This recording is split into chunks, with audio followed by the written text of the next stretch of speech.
Coach, how has coaching lived up to your expectations coming into it? For someone that never wanted to do this, I am really addicted to it right now. The babies are really giving me a purpose in life, and I'm enjoying it. Seems like they've taken a liking to you as well, and just enjoy working with you on a daily basis. How much have you seen kind of their energy change from maybe when you were a guest last year, just kind of seeing how things have shifted in about a year? The best thing, I wasn't really around here last year except for the first game and then the USC game, so I won't even compare anything to last year. I just love their energy, their willingness to come and work and learn and take it from the classroom out to the practice field and the drills we're doing. And I tell them, you show me how you love this by the way you work. And I'm a fun guy, I think, but I do get them to work. So they meet me more than halfway, so that's all I ask. A lot of college offenses look different than when you played in college. Is playing D-line any different now than it was when you were in college? No, 1-3-5 never changed. Quarterback 3-7-5 step drop. I mean, it's all the same. Except, back when I played, they'd run it 30 to 40 times and then throw it 20 to 30. Now we'll close it down and throw it 40 to 50 times and choose when we want to run. But still the same game. It's a beautiful game. What do you see out of your personnel group? A lot of depth. We're trying to develop some depth right now. We got 5 ends that'll rush.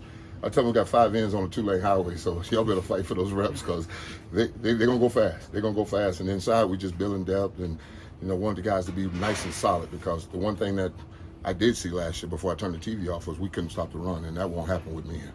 No. We're going to earn our right to rush by stopping the run. I talked to Coach Dancy last Monday, and he said, there's no I guys, it's all about us. How are you implementing an unselfish group and really a unified front? It's a very humbling game that we play. And if you think you can do this all by yourself, I tell them I got a gold jacket and I'll rip it up and tear it up not to have 10 other guys come fight with me because me out on that field is just one guy. And you're just one guy. So we need a unit and a pack to go hunt. And when you pack, a bunch of wild dogs show up in your neighborhood, nobody's coming outside. And that's what I'm telling them. We're just going to show up like a bunch of wild dogs to the stadium, and we're going to hunt. The table is set, let's eat. Coach, I imagine that saying you want to improve in the run game is easier said than done. How do you go about doing that? On a day-in, basis. Day out, day-in basis. We're going to pull concrete. We're going to make sure we fundamentally sound in our gaps and our hands and our feet and trust in our eyes. That's the most beautiful thing with the D-line position. Offensive linemen don't lie. Biggest lie you get told is a flash trap. And I promise you, that's just one. You guys are taking practice down to Denver on Friday. What do you think the benefits of that practice would be? Well, we're going to turn the lights on. Some of our guys have never been inside the lights. And, you turn those lights off, and I know Boulder going to be good and liquored up for Thursday night. We kick this thing off. So it's going to be nice and loud. And, we got a defense is going to have to be out there and loud, and we're going to need to communicate. And that's what we're going to simulate that Friday night. Warren Sapp could do Next anything. question. Who in your room specifically, individually, has stood out the most to you? I wouldn't single out one guy because we're a pack. My five ends on a 2-lane highway. That's nice and good. And then with the last 2 tackles with Buell and the young fella, we'll be 6 deep. Because Shane and big boy 90 Deuce Barnes, and then we got Kadoji in there, and then working with Buell, and then one more. Who am I forgetting? TC and the other kid. Yeah, I mean we just mixing and matching them. We got bullets. You get shot with a 38 or a 9mm, you pick it. Why coaching for you? Next question. Why coaching What for have you you? learned from Coach Lewis and working with him? What have you learned from him about coaching? One more time. What have you learned from Coach Lewis just working with him? What have you learned from him about coaching? From the beginning, he came behind me at Miami, so he's one of those guys that was the next baby Sapp. So, he's been trying to beat me his whole life. So now we're putting it together and see if we can turn them into something that's better than both of us. So we have a great push-pull relationship, see the game the same way and just love it. You got a guy that loves the game. We're going to do this thing. A lot of the guys on both lines have talked about the physicality and the competitiveness in camp. Is that a tone that you guys are trying to set as a staff? Oh, no. We believe in iron sharpens iron. And if you're going to be the best, you got to beat the best that we got and then continue. And then we're going to go at it every day, and then he's going to have a plan, and you're going to have a plan. Like Mike Tyson said, we all got a plan until you get punched in the mouth, and that's what that practice is for, to get us ready for this 12-game season, and we'll be ready.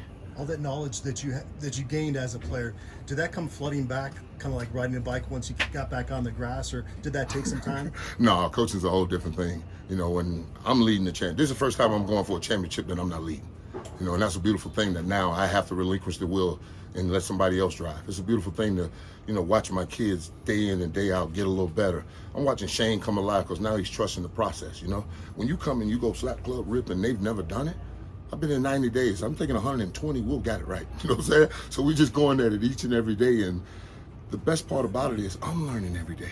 They're teaching me too, because the game ain't the same.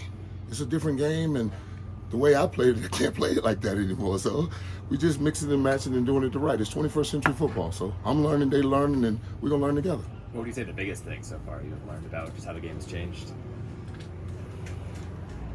They don't like to communicate. You know, I'm a loquacious guy. I love to run my mouth, but my defense goes quiet sometimes. I tell them, hey, a quiet defense is a dumb defense because nobody wants to say anything. Please, talk. Transfer it down, up and down the line. We all know what we're doing. We all wrong, we all right. That's how it goes as a defense. We all line up wrong, we all right. But as long as we're playing the defense that's called, we got a shot. You obviously worked pretty hard getting your degree to have this opportunity to be a GA and join and get into coaching. Is it kind of, have you taken a step back to kind of see how rewarding it's been so far? I know it's early, just taking a chance to appreciate kind of all the work you put in to get here. You know what? When me and Brown was first talking about it, and it never dawned on me until the babies got to me. When I was in the hot tub, you know, trying to get my hip right, just to work with them a little bit, it flooded me. And they were reaching and grabbing and asking questions. And I've worked with pros that'll get my phone number and tell me they're coming to Miami and my house is a mile and a half from where they work out, and they'll never call. These kids called me 5:30 in the morning. Hey, coach, you gonna come watch tape with me? It's crazy. I'm like, yeah, give me a purpose to get off to the couch. I mean, trust me. I was on my couch watching MSNBC. I am loving this. I am loving this.